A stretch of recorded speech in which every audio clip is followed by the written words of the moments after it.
Yama, g'day, how you going? Welcome to Aussie Mic. I'm your hostess, Luna, and in the coming weeks I hope to bring you a variety of Aussie guests sharing their stories, giving you a grassroots view of the mob here in this ancient land called Australia. This week I'd like to welcome our guest, Ken, known as Rotman, in the chat room. How you going, Ken? G'day, I'm going good, Luna. Yeah, how are you? Oh, I'm good, thanks, bro. So what's the weather like up your way today? We've had a morning rain, but it's still fairly warm out there, so it's nice, yeah. Spring's Just a few coming light on. showers, and I'm just loving the warm weather. The last 13 days has been excellent since first day of spring. Amazing. So, brother, can you give our listeners a bit of an idea of where you are geographically? Yeah, I'm down south east as far as you could go on the main continent, right on 90 Mile Beach, Gippsland, land of the Thylacines. I should call it, Thylacine Village or something instead of what it's actually called. Have you got any cardboard cutouts of them when you drive into the city? No, they should, shouldn't they? But no, it's sort of a known thing here that they're around, Have any of the other locals sighted them, Ken? Oh, yeah, I've come across a few who have spotted them. I guess I should go back to when I first shifted here and what happened, yeah. Yeah, well, come on, let us know. Okay, well, I moved here about February, just before the crazy Corona clown show happened. And, yeah, I've got kangaroos living next door to me, empty block next door, and they all keep the grass low here. And I was just out on the front porch on a nice warm day, having a beer, and I looked over where there was a couple of kangas, like about 500 metres away, I guess it is. There's a bush across the road that goes to the beach. And like a bush, and there's a track through it that goes to an inland lake, and then across that there's the beach through another bush.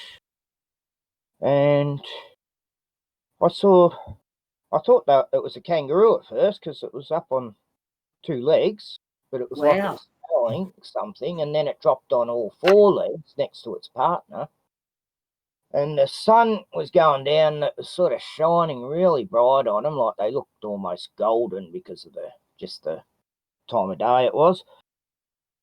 And I was going, that's not a kangaroo, but it was standing like a kangaroo at first. Then when it went onto all fours, I realised, oh, they're like that's a Tassie tiger, I was like, first I thought maybe it's the deer, but nah, definitely not the deers, because they move different, they run different. And they sort of just trotted into the bush because it seemed like they knew I was watching them. And then, I was telling all my friends and that, and they're just laughing, oh yeah, right. Because I've been talking about, I wish I could find one, just have some confirmation that they're still alive, because depressed me all my life that they got wiped out, as with any species it does, it's a terrible thing. And then like 2 weeks after that, this guy Jimmy, he's a bit of a drinker, lives in town for a long time, and he was riding past on his bike. He used to know the guy who owned the house, Danny. He died and gave the house to his daughter, who's like my goddaughter, and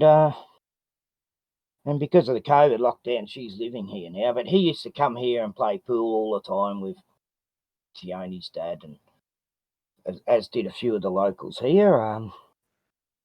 And he says, oh yeah, me and my son were just walking along up the road there, and he points over to exactly where I saw the thylacines. He goes, and we saw a thylacine come out of the bushes look at us and run back in. And I go, what? Just there. I said, I've seen two about 2 weeks ago. He'd seen them about 3 or 4 weeks ago. So that was like total confirmation for me. Yeah. So the sightings are fairly recent. Yeah. And then I'm talking, there's some sort of work bee behind me, and I went over and gave more a hand, getting to know the locals, and then I killed conversation by asking, 10 people there, hey, Eddie, have you seen a thylacine, Tassie tiger? And they were going, oh. But no one there had, but they all knew someone who had, It was like, oh, yeah, remember, what's his name? And Yep. oh, well, this is, I've come to the right place. This is amazing. Yeah. So it'd be good to say there's obviously a pair living around you. What do you think they eat, Rotman? Do you think they eat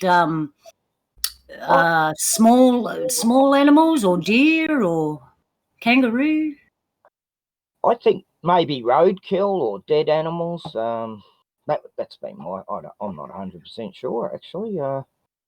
But they are carnivorous. Yeah, that's obvious. I'm just wondering whether they'd how the kangaroos would feel, because when they run away, if they were the predators and the kangaroos were the prey, they'd run away when they were in the area. Well, when I saw them, there was a couple of kangaroos nearby with them, like not even worried, So yeah, that's what I thought. Yeah, I think they get along with the kangaroo. Maybe not the deers. Maybe. Yeah, that's something to observe for you. There's this guy who said him and his son saw a thylacine. He says there's some animal that's been killing, deer out along this track. It's an old track that's been going along the beach for about 100 k's that all the indigenous used to use for thousands of years, apparently. And he says there's some sort of wild dog creature that's tearing certain animals to bits. So, but doesn't sound like a thylacine, that I don't. Well, considering we don't know a lot about them, it'll be very interesting in the next coming months if you could observe different activities. Yeah, because no one really knows what they eat, where they sleep, or anything like that, eh?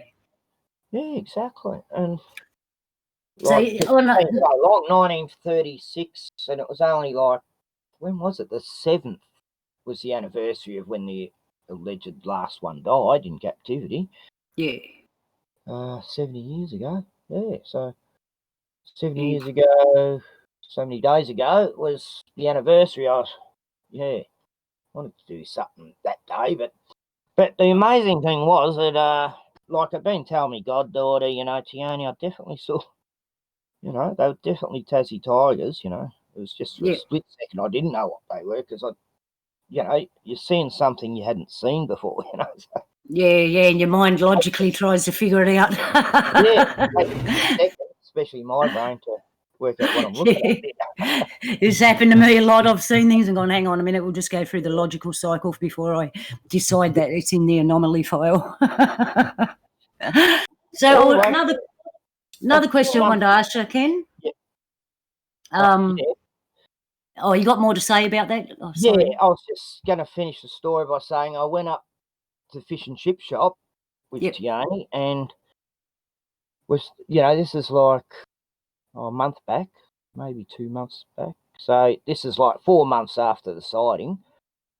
And there's a big poster on the fish and chip shop window, anyone seen the Tassie tiger, contact this website, this phone number. Whoa. Yeah, and I'm going, wow, so look, you're not the only one. I'm not making this up. And she started laughing, go, wow, it's like even a moment for her to realise that, I know what I saw, And what about your dogs, Ken? I contacted the guy, yeah. What about your dogs? Do you think they sense when they're in the area? Well, they don't really care about the kangas, so like they will bark at them sometimes. But Bruno, he used to live here for 4 years before, and then when Tiani's dad died, I adopted Bruno, and I had him living with me for 2 years where I was in the bush up the road, about half an hour. And now he's back here living where he originally come from, which was great. But so he's used to kangas, and I've got a beagle, and she only howls at dogs. Right. She sees a dog, she howls Yeah. because she's Yeah. hardly ever seen a dog in her life because I rescued her. And I think Bruno was the first dog she ever knew. Oh, yeah. We kind of saw that on your YouTube channel, Ken. You took one of the dogs into town and they saw another dog and went ballistic and was like going, "Oh, hello, I haven't seen you for ages. Woof, woof, woof, woof." I've got a few of her howling, howling. Yeah. So it's quite interesting. You're very lucky living where you are to have them so close to you. If that was me, Ken, I'd be out doing wee testing that because the boys would be weeing on the trees, marking their territory. I'd have the full kit out. I'm always keep my eyes open whenever I'm out there, but you might want to leave them a chook or something. Yeah, the kangaroos won't eat that. So yeah, no, they'll eat everything else. this guy of the website, when I spotted it there, he was there that weekend, so I just missed the guy really. And he was there with his son out at the golf course here, and he found what he says thylacine tracks out the golf course, which is sort of just going out of town. Yeah, and it's all bush around there. But, yeah, it sounds like they're staying away from the main populace. Yeah, there's a national park right at the end of town. Like there's only one way in here on an peninsula, and there's a few lakes in there, like freshwater dams in there. So it's probably a pretty good, perfect spot for them here because no one's going to really hassle them. No hunters and that, Yeah, yeah, and it'd be mating season, springtime. Everything will be Yeah, maybe I'll see multiplying. a few puppy You thighs. Well, yeah, that'd be awesome. Keep it a secret, though. You'd have every man in his white coat down there. Yeah. Well, I was worried about, American, looking for strange phenomena, all coming over here searching for it. But there's a lockdown. We don't have to worry about that. And you said you grew up with our mob. All around this Gippsland area. I went to like 8 different primary schools. I was always a new kid at school. Can I ask you, did you learn anything from our mob? Oh yeah, I used to. I was fascinated by the dream time and all that. I used to actually get right into all the books about it. Yep. But most of my mates were just, I've grown up with. They're pretty suburbanised. They don't really even try to look for the roots of where they were. I've been trying to tell this mate of mine I've known since, 60s, He's got a whole mob out there and he hasn't got many friends. He's become a bit of a hermit in town, Yep. And he do him so good. But his father's out there still. And his adopted father died years ago, and that's when I was telling him. Oh, is he stolen generation? Yeah, well, no, his mum was, white, and his father was Indigenous. Yeah. Father you can say black, Ken. It's okay. Yeah. Oh, thanks, Lynn. I'm real black.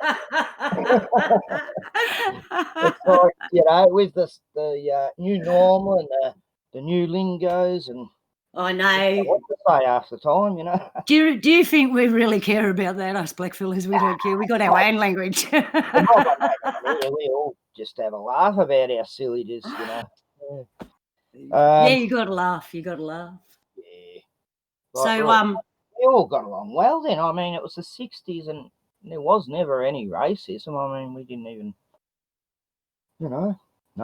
Like, that's because half of us were stolen generation and we didn't know we were black. Well, that's right. Like my mate, he didn't even know he was black. Aboriginal. I know.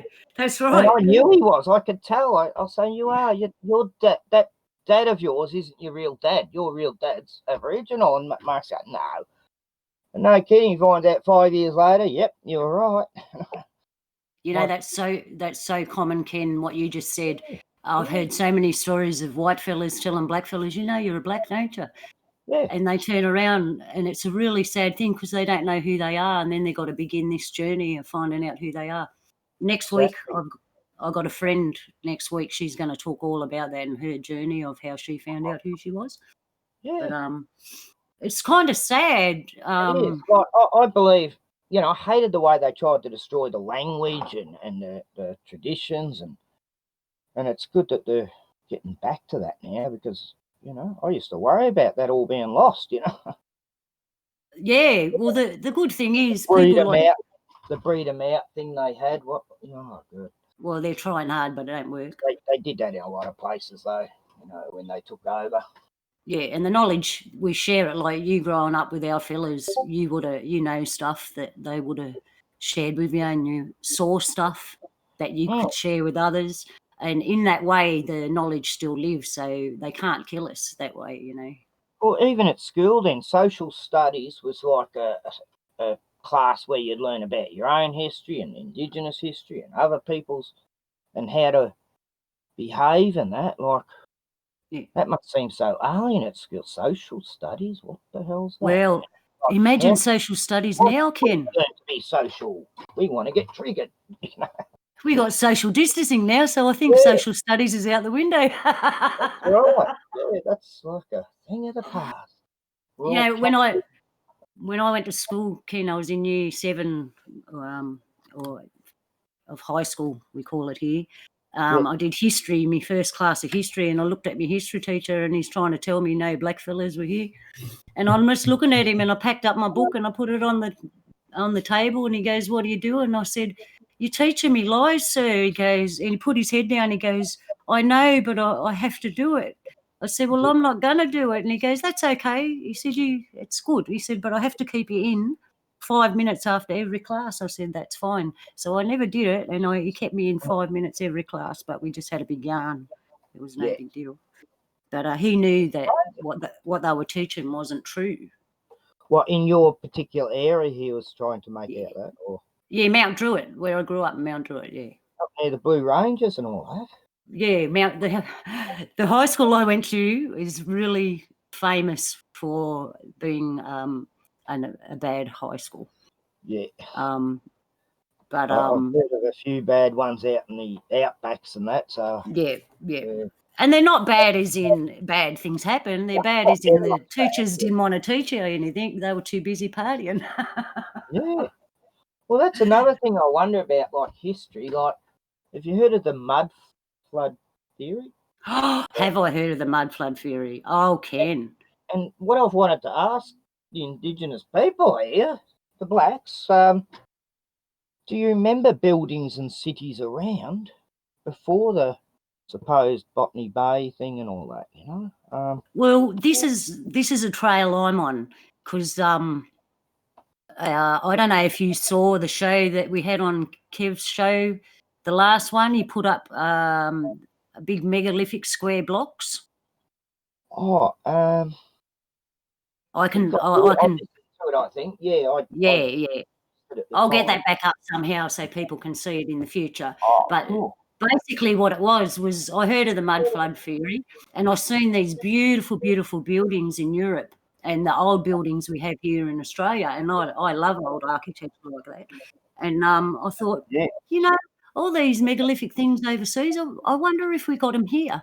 Seems we're supposed to be the original people. So I went searching, and that's what I found, them megalithic blocks. And then I was checking out other people's research on the mud flood, and there's one guy, I think he's called Autodidactic. He's here in Australia. He's homegrown, and he's goes through some of the cities, and some of the buildings they got there are identical to Europe. That's the thing with those buildings. Everywhere throughout the world, they all had the same style. It's like whether it was Asia or even in Africa, and it's a can of worms too, Ken. These massive bluestone. It's a can of worms. Now, I was thinking about our mob and that, the original question that you asked me, because how we perceive buildings, spiritually, when a spirit goes in a building, because it's all square and all, it gets caught in the corners of the house, right? So if there's any dark shit there, it's going to sit in the corners of the house. That's why we don't like houses, and that's why you hear of a lot of blackfellas burning houses down. It's not because we're stupid. It's because that's what's going on. It's full of spirit, and they're sitting in the corners of the houses. And that's the thing with these square box-shaped buildings. I've always believed buildings should be roundish, or no sharp corners, all should be smooth all the way around. Like, imagine how people wouldn't bash their head on sharp corners if everything was smooth, you know? Yeah. That's why the Native Americans live in a teepee, because the energy in it is so beautiful. And any round building, even the Muslims have got round buildings and that. I can understand why, for the energy. And a lot of those old buildings did have domes and roundnesses to them, arches and beautiful curves. People built them that way too. Like, they'd start off with like the stones at the bottom, and then they'd make them dome shaped, just like they do in Africa. Yeah. So what I figured, if we did have buildings, I doubt that our mob lived in them. And it'd be much like today. Away from them and thought, don't go. You know, we won't go. Yeah. Especially if they were doing stuff we didn't agree with energies and stuff, we would have stayed away. But then on the other hand, we could have might not exactly have lived with them, but we would have talked to them, obviously. But then there's a mob, around Melbourne area back in the old days too, which sort of confuses me. Like, well, there's a lot of Egyptian artifacts and that have been dug up in the past, so I have no doubt they were here. Well, look at Gympie, the pyramid. I've got a mate who lives up there, actually. Him and his wife's Indigenous, and they've actually got to know some Yowies, a family of Yowies up there. Wow. The mob there know them all and that for years, and they've been, slowly over a few years they've made friends, and they're actually waving at them now, and the Yowie will grunt back friendly, like, Yeah, they would. Do you know Aussie Anzac at all? No, he used to be in TF chat room. No, I don't. Yeah, so he was telling me he's pretty smart guy, a mechanical engineer. He can run engines on water and things like that. Wow. He's not from Queensland, is he? Yeah. He's from Queensland? Up in Gympie, Queensland. Oh, because in my early days of travelling, we were up there and we heard rumours of a fella that could run engines on water, but he was hidden, so the government wouldn't find him. I wonder if it's the same fella. He knows so much about the government and law and all that. Wow. I went to court for being fined for not voting ever. He gave me a few things to say, and by the way, people, we get fined for not voting in Australia, so it's like we have to do it whether we like it or not. Only country in the world, I think. Yeah. I mean, that was the start of it, really, when they made that crappy law. I mean, how dare they make the original people here vote, That shouldn't be allowed. I'm onto that too, Ken, because I had a look the other day. I did a bit of research legally, and I found the only reason they made us citizens was that so we could vote, and that because we're not in the Constitution. Just for the numbers, of course. Yeah. So I was wondering, if you don't vote, does that mean you're not a citizen? If you're black? Well. So I'm asking anyone out there that's into that legal stuff to have a look at that. You're a citizen of the land itself. Yeah, I know. Going backwards a little bit to what we were saying before about the hairy men, Ken. In the researches I've done with the megalithic buildings and the old drawings and pictures from old Europe, a lot of them old buildings had hairy men. They were drawings of these megalithic buildings and hairy men, but they were dressed in those medieval clothes, Oh, right. Yeah, well, I was reading a bit about Yowies, and apparently up your area is very common sightings for hundreds of years there, you know, of the hairy man, you know. Well, I believe they're as common as we are, but they don't want anyone to know they exist because they live free and we don't.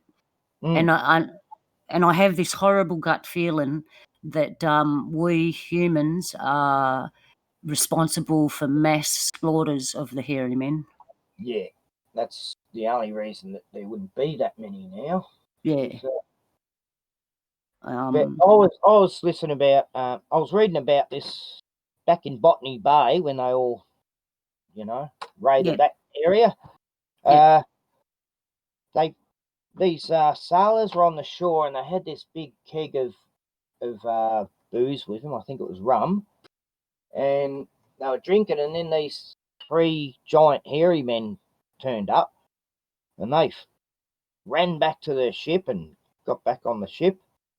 And then they were watching it with the spy glasses they had then, the big telescope things. What do you call them? And binoculars. Yeah, with the one. Oh, the one. Yeah, I know that one. The pirate. Was, yeah, the pirate one. And these hairy men started drinking it, and one was 9 foot 7 inches, and the others were the other 2 were shorter, and they suspected the other 2 were actually his sons. And they said on their fur they had stripes on them too, which was weird. Wow. I know they come in different colours. They come dark and light, so it wouldn't surprise me if they had some sort of pattern on them. Yeah. Well, what happened with this one? He actually liked the taste of rum. The others spat it out. They tried it, picked it up, drank out of it, and then he got right into it, and he started guzzling it down. In the end, he ended up falling down drunk, asleep. And so all the people on the ship went and captured him, tied him up, put him on the boat, took him back to England. Terrible, really.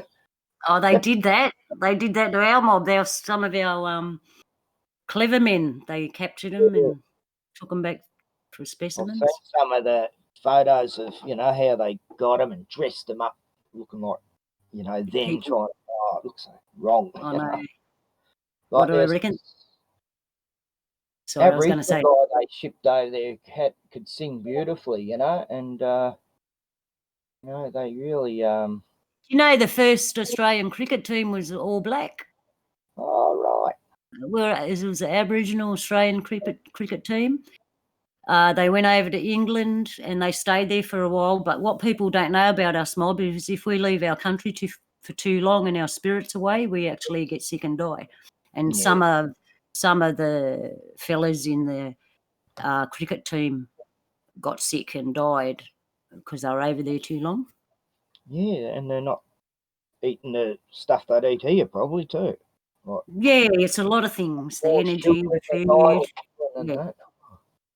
This was 1786 it was when they got back to England with this giant hairy man, and they had him in captivity. Thousands of people come to see him, and they said he didn't, you know, they don't think they can train him to be a Christian. They were saying all this sort of thing.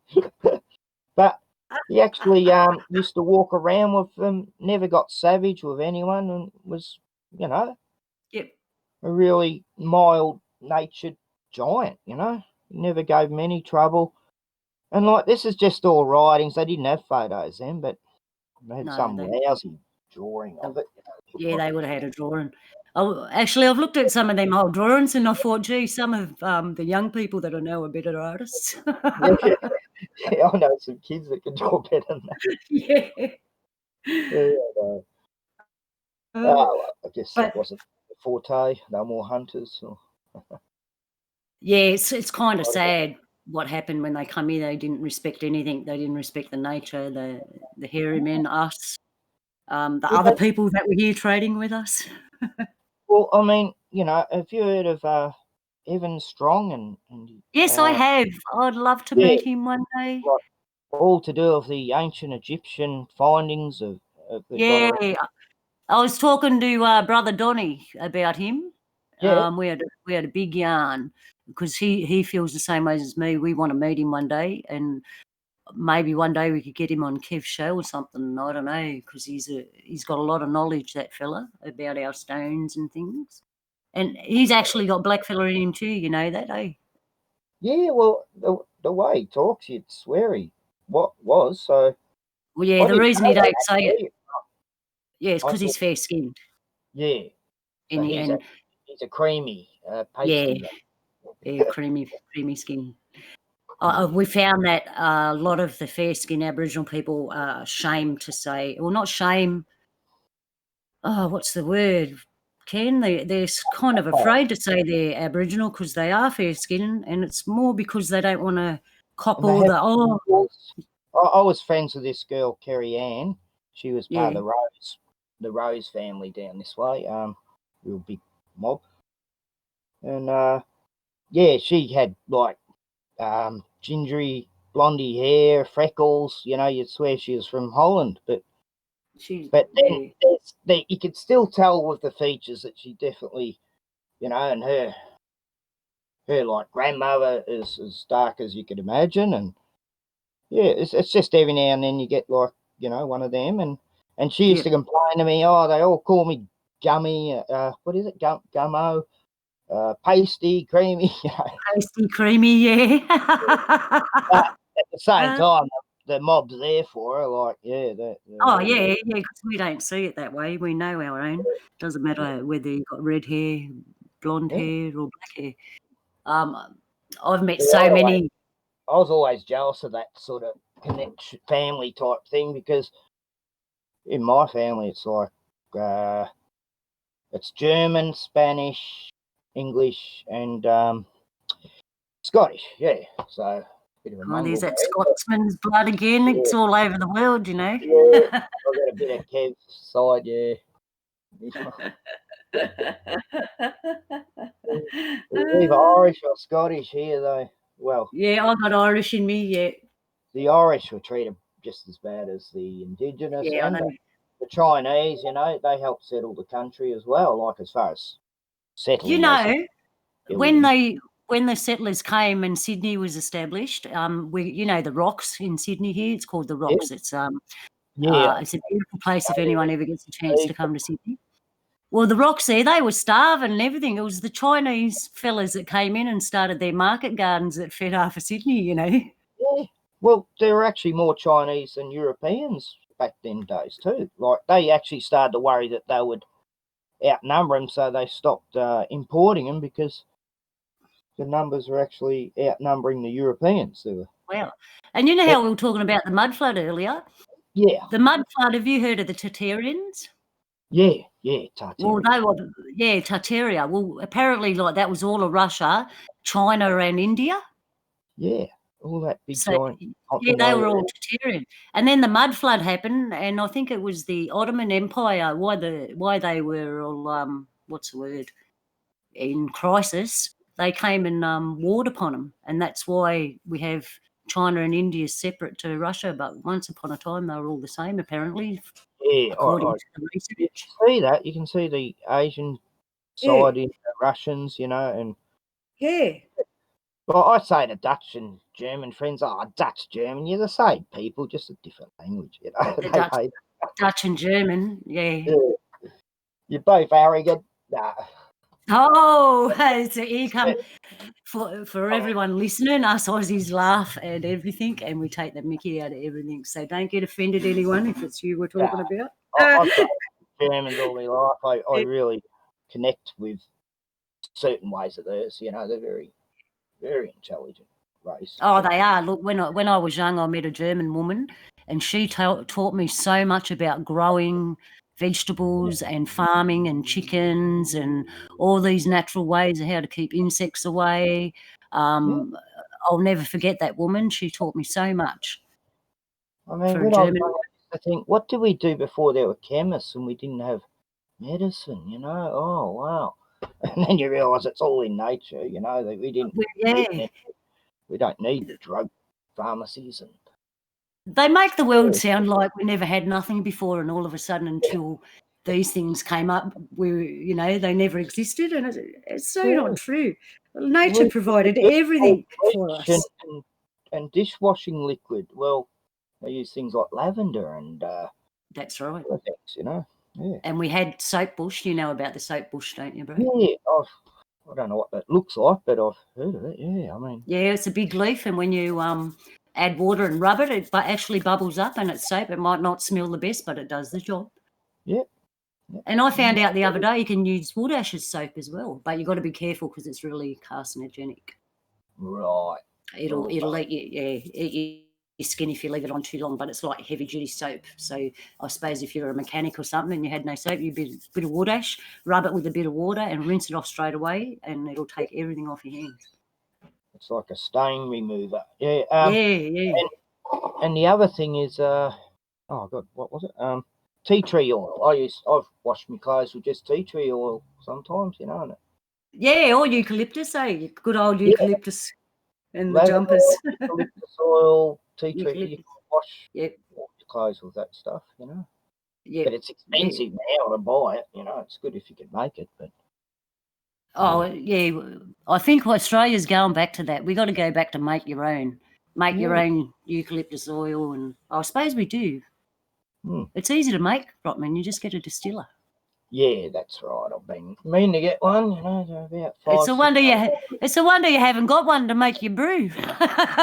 Well, where I used to live, the landlady is a bit of a liked her spirits, and she wanted me to get one, so I actually refused to because I didn't want to be responsible for killing her. You know, she's a mad Dutch lady. I hope she's listening. No. Oh, look, Australia's full of crazy characters. I know that much. And I figured that everyone from overseas is coming here because they're crazy characters too, and we want to have a big party. Oh, it'd be good if, you know, people could visit each other again. Wow. Yeah, wouldn't it be nice? So many friends in different states that I had a bucket list. I was going to go visit them all this year. I had no responsibilities and lockdown. Yeah. And the overlords came and destroyed it all. And that horrible thing up in Queensland. I won't mention any names, but hopefully it'll all be over soon, eh? Yeah, well. And talking about that, that was my next question. I was going to say, the world's gone wamba, Ken, and what do you think about that? The world's gone, sorry. For the listeners, wamba in our language means crazy. Yeah. Oh, that's insane. Right. So you're gonna, in the next few weeks, we're gonna introduce all these words that we use, like deadly and wamba. Deadly means it's great, it's a really cool thing. Yeah, deadly. So when we say deadly, that's good on ya. That's the best thing, you know. It's a really positive saying. It doesn't mean deadly as in poison. Yeah, like Michael Jackson started the bad thing, you know. It's bad. So, because in the next few weeks, I'm going to teach everyone all this stuff. So when I do get in the chat room, I can actually talk the way I talk without omitting those words of like wamba and deadly. So we'll go back to wamba. Wamba means crazy. Because the world's gone wamba, what do you think about that, Ken? Oh, it's weird because I've been expecting it for years. I mean, I was one of these ones who were like, oh, if the grid goes down, at least I got this and this and this, you know, and I even got into buying board games in case the power goes down. I was doing this like 5 years ago. Everyone laughed, oh, you and your preparedness and that, you know, I mean, well, you know, at least I am prepared for it, and a lot of others who, like, you know, I know what to eat in the bush, at least, and I'm right near the beach. There's always pippies and... Yeah, you got good tucker down there, yep. Yeah. And so, tucker means food, by the way. I'm looking forward to it, but it's almost like, you know, we're at that Mad Max type world coming soon, you know.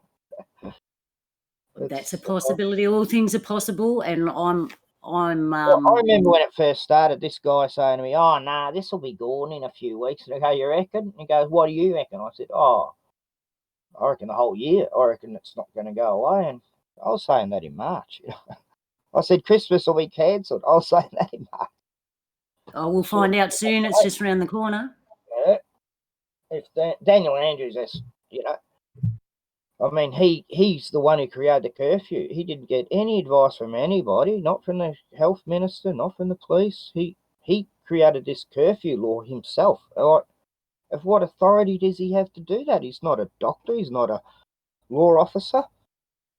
So that is just shows how crazy Wamba this bloody Do you government. think, Ken? Do you think that they're kind of relying on mind tricking people? And because I keep hearing the only way a vampire can come in your house is if you invite it in, right? And they're a bit like vampires, and I kind of think they're waiting for us to invite them in. And individually, if you say yes, they're going to come in. And I recommend that every good person gets a no button, and I've got one. Hear that? I recommend everyone says that. And I'm anti-vax. I've never had a vaccine in my life, never had a flu shot. So, oh, go Ken. I've always been, so I mean, I used to see everyone who got one. They were sick for months, you know, sometimes 4 times. True. So true. So I wish I had a listen to you, Ken. I don't think I'll ever get over this flu. You know, yeah, it's in your system forever now. Yeah, it is. All the metals and amalgamine and barium and baby fetuses. I mean, who knows what. So how did you learn all about this, Ken? Did you do your own research? What happened to me? Like, it was back in the 70s. I was outside a milk bar with my mates, and we just got some chicken and chips, and then I bought this new drink that come out called Tab Cola. Oh yeah, it's great, you know. And then I took a mouthful of it, my whole throat swelled up like I could hardly breathe. Wow. And it just instant allergic reaction to the aspartame, and that's what's in Diet Coke. It's the same thing. They used to call it Tab, but now it's Diet Coke. Yeah. So I knew from that moment on, what the hell are they putting in our stuff? You know, like sugar was bad enough, but that was 10 times worse. It's not even an organic substance. It's total chemical. Isn't that what they put in the artificial sweeteners? Isn't that aspartame? Yeah, right. Aspartame's in sugarine and all those are the same. Yeah, terrible stuff. And that's, people think by having it they're going to lose weight. It puts weight on it. It causes fluid retention. It affects you. Anyway, I've been a painter all my life. You know, I was painting back then. That's probably why I was more allergic to it than others. Yeah. So fluoride too. When I started to learn about fluoride in the water, I started filtering water back in the late 70s, and I've never drank tap water in my life, hardly. Unless I have to, you know. Yeah. Right, so much place. Would you like a coffee? Yeah, okay. I'll just have some vinegar when I get home, I guess. Oh, yeah. You use the vinegar. You drink the vinegar for your health. I've done that for years because I used to get cramps, and it, you know. It does. Oh, you're the. It's gone in 30 seconds. I'm loving this, Ken. I agree with everything you've said so far. Yeah, I've been a bit of, you know, I was always into find out what chemicals were bad, and I used to buy all these books on what additives they were putting in. All this MSG used to be a big worry then.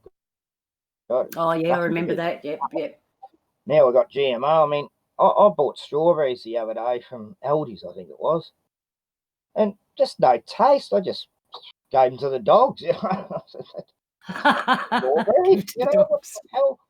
Same as tomatoes. Some are just, they don't even have a sweetness to them or anything.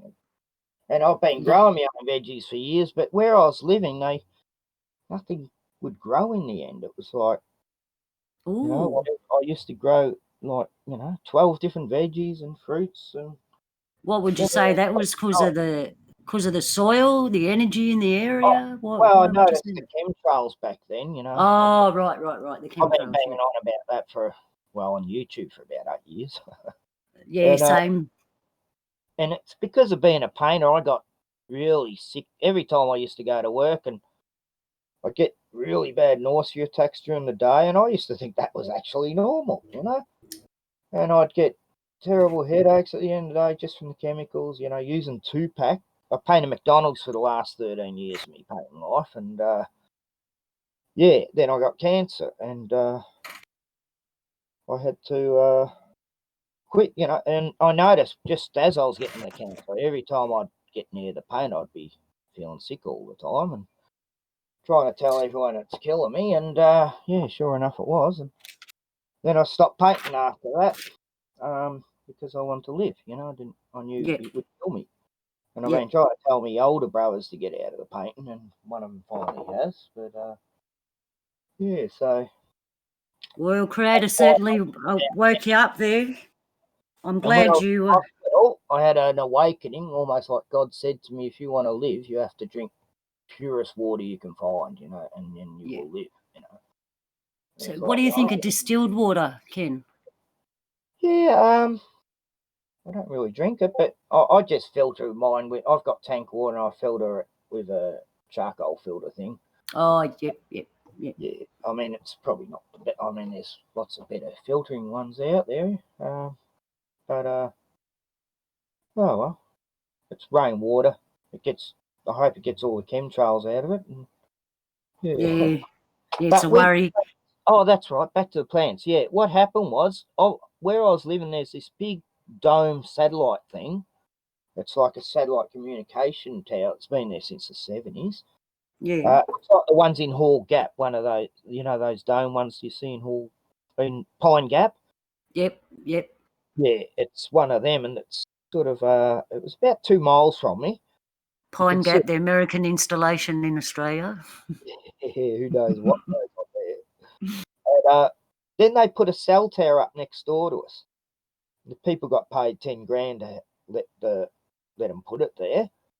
And as soon as that happened, within 6 months, the cow we had there, she was right near that tower. She got cancer, died within 6 months. Then all these chooks were starting to die. And I shifted them over to my place because I figured it was that. And yeah, I had one hen for 12 years. Wow. Yeah, I had to get rid of all my roosters. I had the last lot of chooks that hatched. There was 13 roosters in one hatching. Wow. Wow. That's a lot. Couldn't get rid of them. I was trying to get people to take them. Nah, I don't want them. I've got a few more questions for you, Ken. Yeah, I'm digressing. All right. These are Aussie. Now, every good Aussie should have at least one of these things in your fridge or your cupboard. Mm-hmm. And I'm going to ask you, do you have Vegemite, tomato sauce, golden syrup, or a beer in the fridge? No. I've got honey, but I used to love golden syrup, but they changed the formula. They changed the formula? Well, last I had it tastes more like maple syrup. Maybe it could be my taste buds, but yeah, but golden syrup, yeah, that's. Yeah. What about Vegemite? For definitely on pancakes, golden syrup. What's that? True. Sorry? Vegemite? Oh, I can eat that by a spoonful. I love it. Most people would be going, all the visitors from overseas, yuck. How could you? Tomato sauce? Yes, I've got that. Oh, tomato sauce. This is a trivia question about tomato sauce. I don't actually know the answer, but should tomato sauce be in the fridge or in the cupboard? Oh, here we go. I'm a cupboard girl. Yeah, so am I. And suddenly people are saying, "Oh no, you got to refrigerate it." And it is. But if like you put in the sauce, you can't take it on the barbie if you put it in the fridge. I never knew about it. No one ever put them in the fridge when we were. No, you go out for a barbie, you chuck everything in. You don't chuck the tomato sauce in the esky with the meat. It's got so much sugar and salt in it too. It should be, preserved. And a beer. Have you got a beer? Yes, I have. I've got. You got a beer. I make my own home brew, so I've always got a beer. Oh, giving away the good secrets now. I've been doing it for 20 so years. Saves a lot of money. And my beer is stronger than most in the shop. Like the Carlton United breweries are just watery to me now. I like a good strong hopsy beer, like Cooper's Sparkling Ale's my favourite. Yep. But I've noticed the chemicals they put in alcohol now. It's like in the spirits, in the wine, in the beer. I can actually taste the same chemical in all three of those, you know. True. Yeah. True, And Ken. I didn't even think they would put chemicals in alcohol. I thought alcohol was like just straight alcohol flavouring. I forgot what it's called, but it's like caramel type additive. And you will notice with, especially with the horrible canned bourbons and that, they just full of Yeah, the some of alcohol. them taste, like crap. It's almost I know. metallic, the taste, isn't it? Yeah. It's not right. And I mean, just the way they scammed us with the alcohol, they put the alcohol content down. They took with these spirits. You know, I used to buy wild turkey for what was it, 50.5%, and then I love wild turkey. yeah, and in 1 year they just suddenly took the percentage down to 43%, took away 50 ml out of the bottle, and put the price up $5. You know, Wow. the 90s. I think it was about 96 or 7. It was back when the Waco, Texas thing happened. I remember. Oh, yeah. They Getting the certainly last know how one. to scam us. Oh yeah, wasn't that a sight? They certainly know how to scam us. Hey, I don't even drink beer, and I got a beer in the fridge. I've been trying to give up. I've cut back from 7 days a week to 4 days a week, so I'm doing all I thought right. you were gonna say I cut back from 7 days a week to 7 nights a week. Well, that's what I have said to people. I've given up drinking today. I'm going to drink tonight. That's a good one too. Yeah, I got that. That's a good one.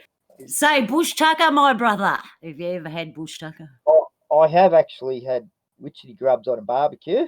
Oh, I'm glad my husband can't hear that. He wants me to have one. He's been hounding me for years to have a witchetty grub. He even sings the song to me, and it's like, go away. I liked it. I was, young, but Yep. it was sort of like a crinkle cut chip that was sort of cheesy-ish, and I don't know if I could eat it now. I mean, I would if I had to. Oh, that was my next question. What did you do it again? Yeah, I mean, a lot of people don't know. try things when you're younger, but when you get older, you take focus sort of more plainish. Yeah, I think too when we are young, we're dickheads. Everyone I ask, say, what were you like when you were young? And they all go, I was a dickhead. I was a fool. A fool, yeah. Always the class clown, always cracking all the kids up and had no respect. Oh, you were the funny fella. Always getting belted by the teachers, didn't worry me at all. Because laughter's not allowed. I hate them because I just wouldn't respect them respect their They authority. wanted to be respected. Yeah. Respect me, whack. Yeah, even I got the cane when I was at school. Did you? Yep. All us guys used to get it in the 60s. I wasn't naughty. I just said something to the teacher, and the teacher didn't like it. And it wasn't rude or anything like that. It was probably what it really said was, "Why do you come in with the shits and pay out on all the boys?" And I got in big trouble for it, but never mind. So what's your favourite slang word, Ken? Aussie slang word. What's your favourite? Well, I guess true blues sort of sums up. That's pretty good. If something's true and it's true blue, it means it's fair income. Fair income's enough. Fair income and true blue. Hey. And what about a saying? You got a good Aussie saying? Your favourite Aussie saying? She'll be right, mate. She'll be right, mate. I'm only laughing because at the moment, she'll be right, mate, stamped on Australia is kind of funny. Yeah, she won't be right at the moment. No way. Oh, one of my favourite sayings is, we're all in this together by keeping apart. That's just such a wise one, that one. That we're all in this together. My favourite is keep it simple, stupid. That's, I like that saying, but it's not so much an Aussie saying, it's a universal one, I think. Yeah, you're right. I like to keep things as simple as... So, and do you know any blackfella words, any language words or any blackfella words? only Yama, Yula.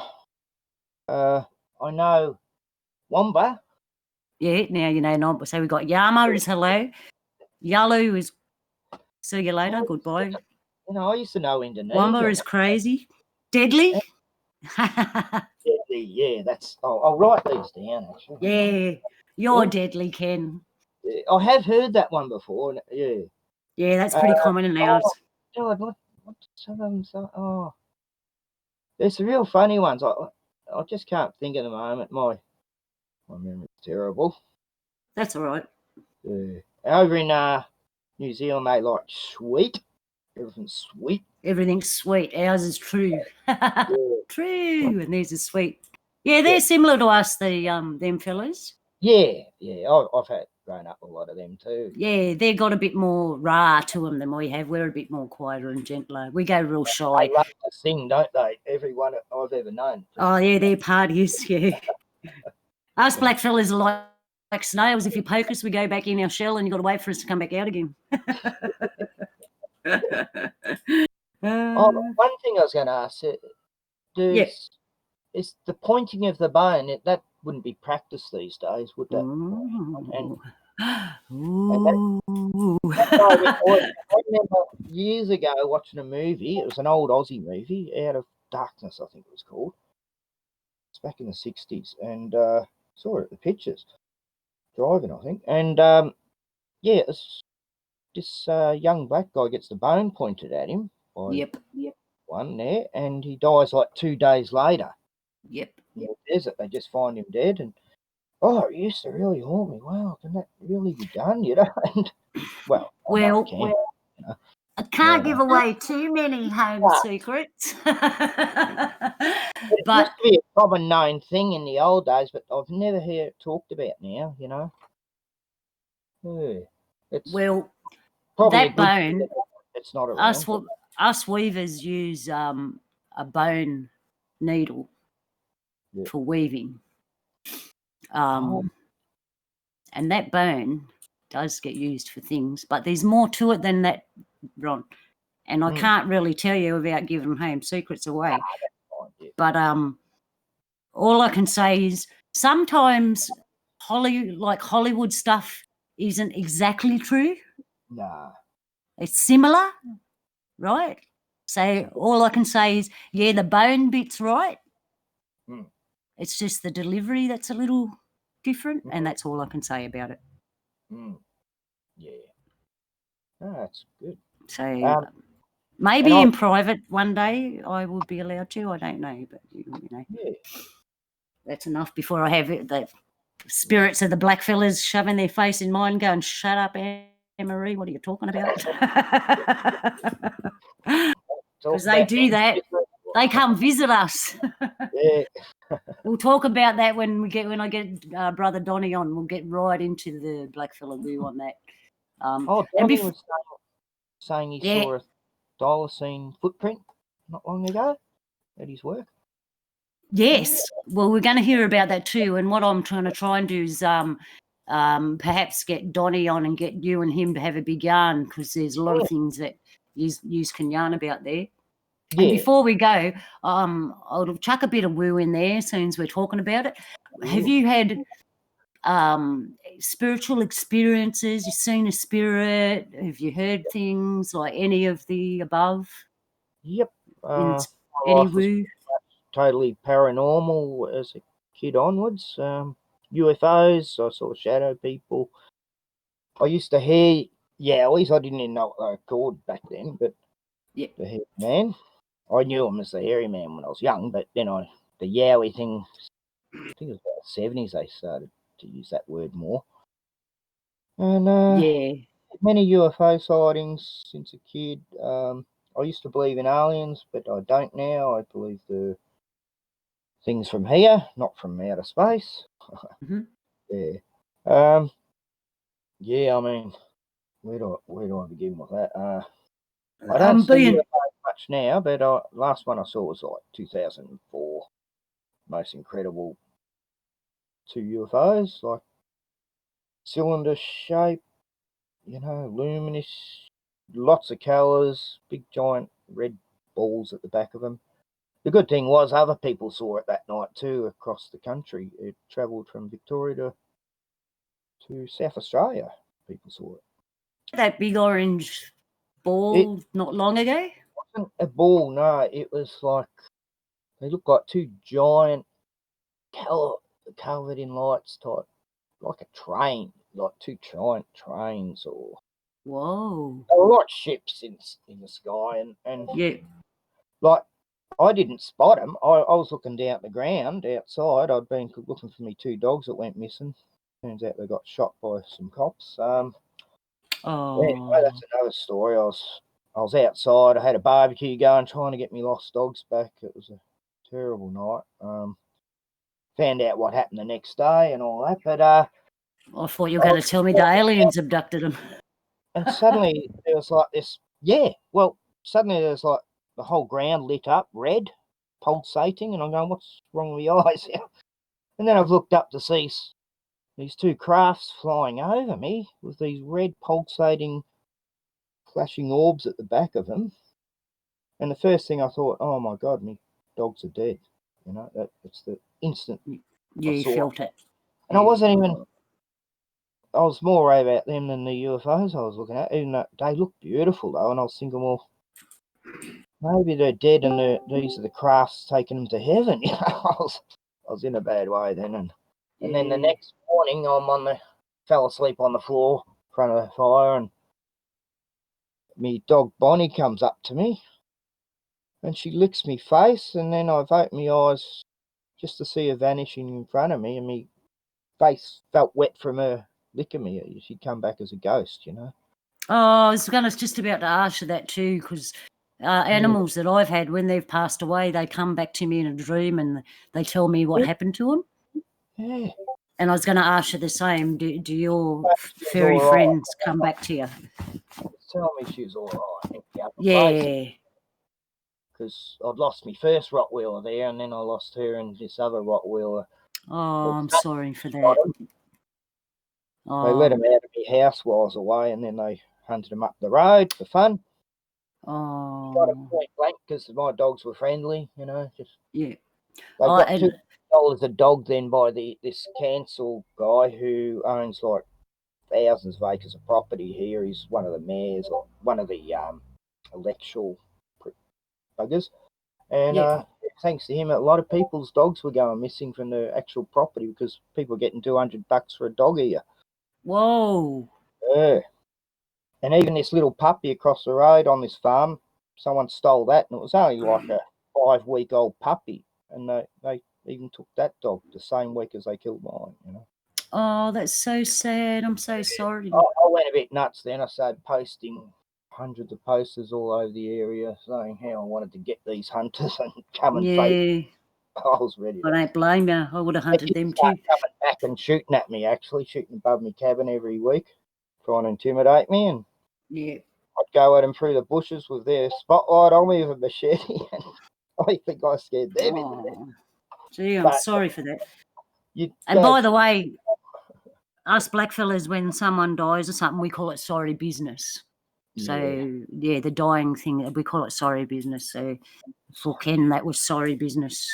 It was. I was living in it wasn't like I was on Earth anymore at the time. I was feeling like everything was spiritual. Yeah, you would have felt like shit, bro. Wherever I went, like I hit the streets for a week. I just went around Melbourne and everything, and kept bumping into people who seemed to be like, give me a message all of a sudden out of the blue, and it was like, well, did I just meet an angel? And then I'd see birds would start talking to me, and when I got back to me place, this little bird welcome swallow come up to me, black and tan, just like me Rottweilers were. Yep. And it just instantly made friends with me. Then it brought its girlfriend there. Then it had 4 babies, and in the end, these babies had come past and tapped me on my nose, same as, you know. I was just like, wow. It gave me hope. You know, I was ready to give up on everything, and made me want to keep going, you know. Yeah. You know what I believe, Ken? There's animals have got a list. Nature's got a list. It's not a real paper list, but it's a list. And all the people that love nature, their name is on the list. And when an animal comes near you, they automatically can see your name on that list. Do you know what I mean? They know whether you're good or not. Because, yeah, I've had that a few times with birds over the years. I mean, I had a pet magpie for many years when I was a kid. It went everywhere for me. Yeah. Oh, now that's saying something, because here in Australia, when breeding season comes, the magpies attack you, and you have to wear ice cream containers on your head. I know. Well, I never ever. I used to have my brothers getting attacked, but they'd never attack me. I used to go, they won't attack me. Look at you. Yeah, it was like I just have a bond. You know, like all the maggies in this town love me. I love magpies, but don't they have good conversations with you, bro? They're really intelligent. Yeah, like they really do talk to you. They do. They'll have a big yarn with you. Yeah. And the currawongs, they're the same, and they sing. I've got a currawong here every day. He just comes. It's like he's teasing me. They do. When I squawk back at him, he has a full-on conversation. Big warbling. And did you know, Ken, that when birds speak or sing, the vibration that their voice is on is akin to that of creators, like that high angel vibration. That's what the birds' sounds are. And just listening to birds makes your spirit settle because it puts that vibration back. Yep, that's it. Yeah. Like, it's cool. Coronavirus hit, I was just looking at the birds and the kangaroos, and I'm going, well, they're not worried, so I'm not worried. COVID, I call it COVID. Covert Operation 19. Yeah. COVID. So is there any 21 come early, you know? Yeah. So anyway, Ken, it's been this has been bloody great. awesome. Thank bloody you awesome, mate. It's been beautiful.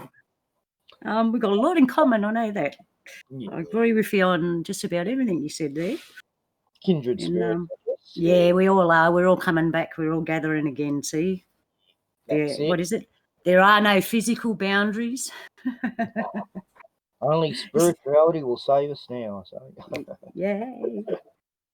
And before we go, did you see our brother Naysay doing his rolling across Minnesota? Did you see that clip before we go? I remember him talking about how he's going to do it. Yeah. Yeah, well, he's doing it right now. And I recommend that you go and check it out. And if anyone can support him, please do. Is it on his YouTube channel? Yep. It's on there. A couple of us have put it up. I think Polly's got it up. The Megaphone Man, is that the one? Yeah, yep, that's it. And he's rattled out. I should have had all these. I should have been more professional and had it all written out properly. But I'm not. I'm just an Aussie and we just do it. So, yeah. So we send our love and our thoughts with you, Brother Naysay. While you're rolling across Minnesota there, our spirits are walking with you, bro. Godspeed, brother. Yep. And he's a brave, courageous man. Yeah. And I wish I had half of what he has. So anyway, we'll wrap it up. And cool. We'll get you back on again another time, I think, Ken, and have a big yarn again. We'll just go over what we've done because there's still more to talk about, as always. Yeah, just scratch the surface, haven't we? Yeah, we have, eh? So is there anything you want to let them fellas out there know before we go? Well, just do the right thing and everything will be okay. Do the right thing and it'll be okay. And I just want to thank everyone in the chat room. We've got Nanette, Pollination, Wookie and ZX. We got a small group here, but that's all right. It's going to grow. Cool. And I want to thank Kev Baker, the Kev Baker Show. Everyone has to get over there and check it out. I want to thank him for starting all this and thank Wookie and that for putting up the platform and making it all work.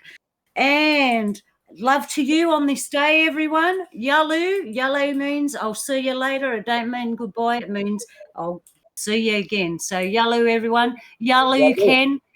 Have a beautiful day, brother. You too. It is a beautiful day today. It is. And we'll see you all next time. Cheers. Cheers. Cheers. Thank you.